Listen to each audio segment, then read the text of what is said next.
हमें जेस नाम के एक लड़के की कहानी दिखाई जाती है जो ना तो किसी ज्यादा बात करता है और ना ही उसके कोई दोस्त हैं। फिर एक दिन उसकी दोस्ती लेस्ली नाम की एक लड़की से होती है और फिर वो दोनों खेलते हुए जंगल में जा पहुंचते हैं जहां उनका सामना जादुई जीवों और रहस्यमय दुनिया से होता है। तो क्या है उस रहस्यमय जादुई दुनिया का सच, इस कहानी को हम आज के एक्सप्लेनेशन में जानेंगे। पर दोस्तों, एक्सप्लेनेशन की शुरुआत करने से पहले वीडियो को लाइक जरूर करें और कमेंट करके मुझे अपना फीडबैक जरूर शेयर करें कि अगर आपको कोई मूवी की एक्सप्लेनेशन चाहिए मुझे जरूर बताएगा। वही चैनल को सब्सक्राइब करके मेरा मनोबल जरूर बढ़ाए ताकि मैं आपके लिए और भी ऐसे एंटरटेनिंग वीडियोस पोस्ट कर सकूं। तो चलिए शुरू करते हैं मूवी के एक्सप्लेनेशन से। हमें जेस नाम का एक लड़का दिखाया जाता है जो एक गरीब परिवार का साधारण सा लड़का है। वो उसके परिवार की आर्थिक स्थिति ठीक ना होने के कारण वो आज की रेस के लिए अपनी बड़ी बहन का जूता पहनकर स्कूल में जाने के लिए तैयार हो जाता है। पर जूते को पहनने से पहले वो उसकी गुलाबी लेसेस को काले मार्कर से रंग देता है।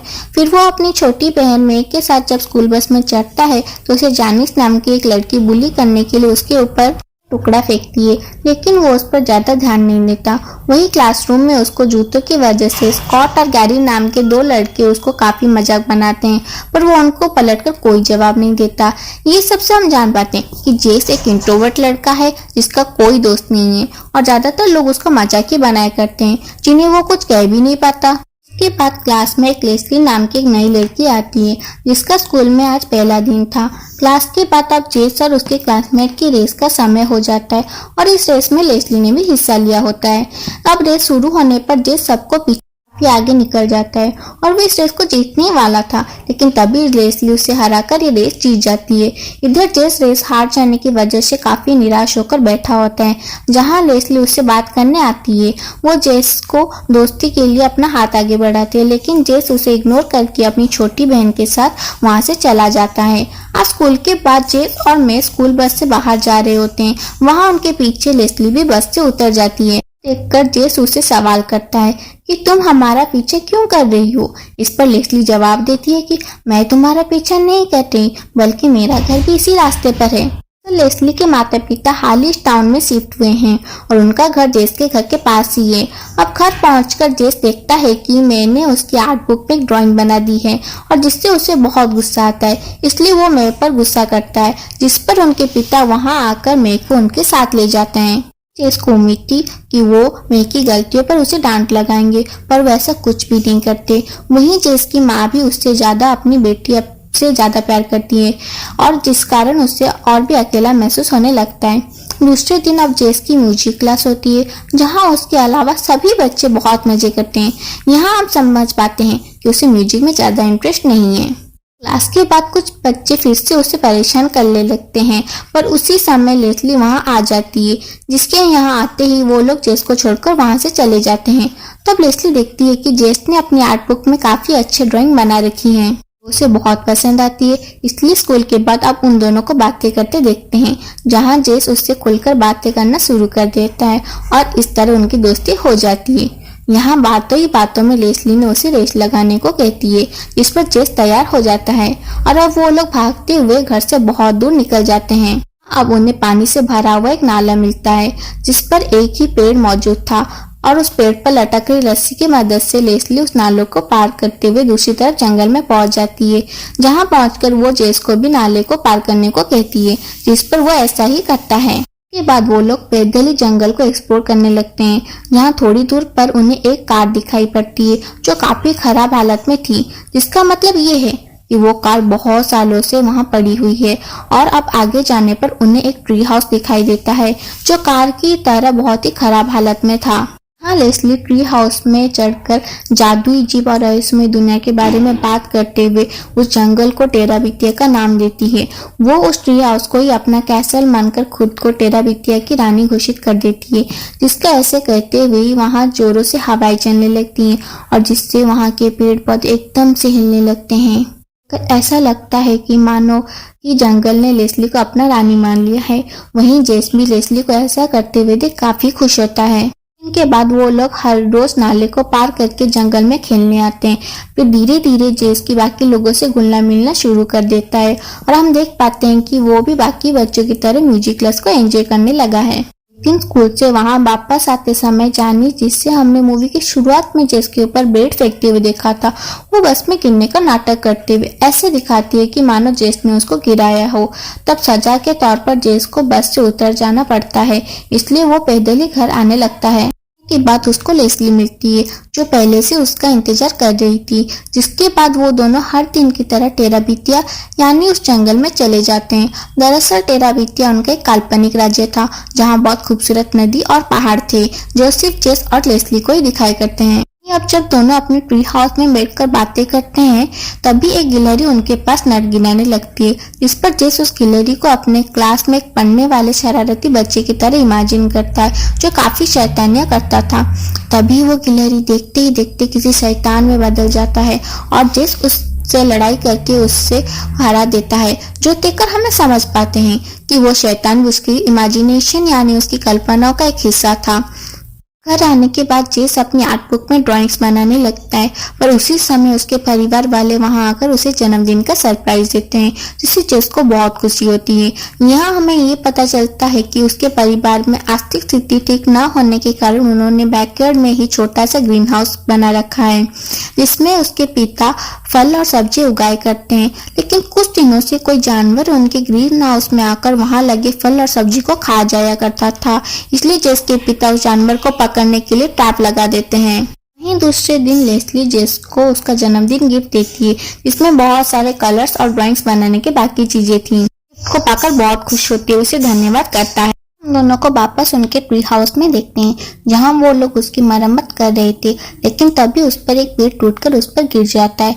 तब वो लोग ये देखने के लिए बाहर आते कि आखिर वो पेड़ उनके ट्री हाउस पर कैसे गिरा।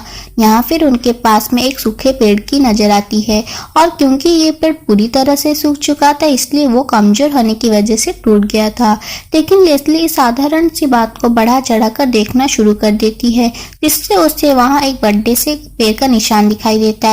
हालांकि वहां पेड़ टूटने की वजह से गड्ढा बना था, लेकिन लेस्ली की इस तरह जेस भी उस गड्ढे को जायंट यानी देवती के पैरों की तरह इमेजिन करता है, और अब उन दोनों को देवती नजर आने लगते हैं। लेस्ली बताती है कि हमारे टेराबिटिया राज्य को नष्ट करना चाहते हैं, और अब इसी तरह वो दोनों बच्चे खेलना शुरू कर देते हैं। फिर एक दिन जेस के पिता को में वो जानवर फंसा नजर आता है, जो उनकी फल और सब्जियां खा लिया करता था। लेकिन जेस उससे वापस जंगल में छोड़ आता है, क्योंकि लेस्ली के साथ रहने के कारण वो इन जानवरों को टेराबिटिया का नागरिक समझने लगता है।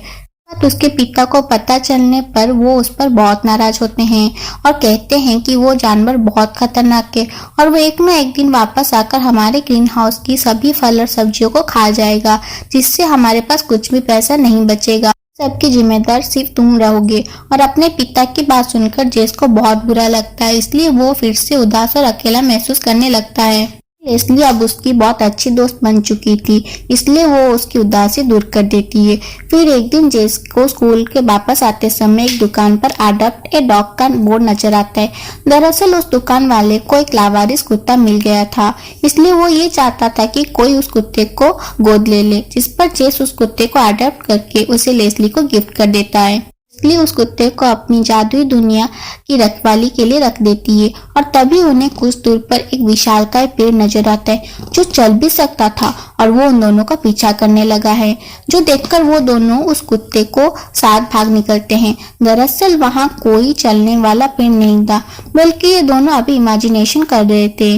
ये दिन लेस्ली जेस को लेकर अपने घर जाती है, जहां जेस को ये पता चलता है कि लेस्ली के माता पिता राइटर्स हैं, जिससे जेस समझ जाता है कि अपने माता पिता की मदद से लेस्ली भी काफी अच्छा इमेजिनेशन कर लेती है।